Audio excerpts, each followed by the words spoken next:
मेहनत करूनही यश जेव्हा मिळत नाही तेव्हा प्रयत्न सोडून देणारे, हताश होणारे खूप जण असतात.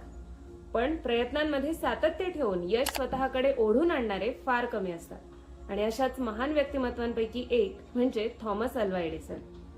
आयुष्यात घडत असणाऱ्या प्रत्येक गोष्टीकडे सकारात्मक दृष्टिकोनातून बघायला शिकवणाऱ्या या महान संशोधकाने आपल्या एका शोधामुळे संपूर्ण जगाला प्रकाशमान केलं. त्यांना विद्यार्थी, मंदबुद्धी म्हणून शाळेतून काढून टाकण्यात आलं होतं. त्यांच्या शाळेतून त्यांच्या पालकांसाठी असं पत्र पाठवण्यात आलं होतं की तुमचा मुलगा मंदबुद्धी आहे, तो आमच्या शाळेत असण्याच्या पात्रतेचा नाही. आणि हे वाचून त्याच्या आईला फार वाईट वाटलं होतं.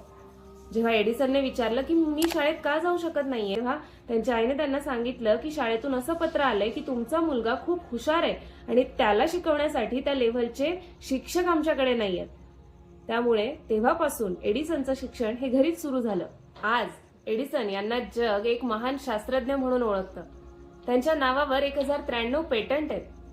आणि जेव्हा त्यांनी बल्बचा शोध लावला तेव्हा 10,000 वेळा त्यांना अपयश आलं होतं. जेव्हा एकाने त्यांना विचारलं की तुला असं कधी वाटलं नाही का की मी इतके प्रयत्न करतोय पण मला सारखं अपयश येत आहे आणि तू इतक्या वेळेस प्रयत्न केले आणि तरी सुद्धा ते प्रयत्न फसत गेले, 10,000 वेळा ते प्रयत्न फसले, तर तुला असं नाही वाटलं का की प्रयत्न सोडून द्यावे? यावर एडिसन यांनी दिलेलं उत्तर फार सुंदर आणि फार प्रेरणादायी होतं. ते म्हणाले की मला 10,000 वेळा अपयश नाही आलं, तर कुठल्या 10,000 मार्गांनी, कुठल्या 10,000 पद्धतींनी बल्ब बनवला जाऊ शकत नाही याचा शोध मला लागला.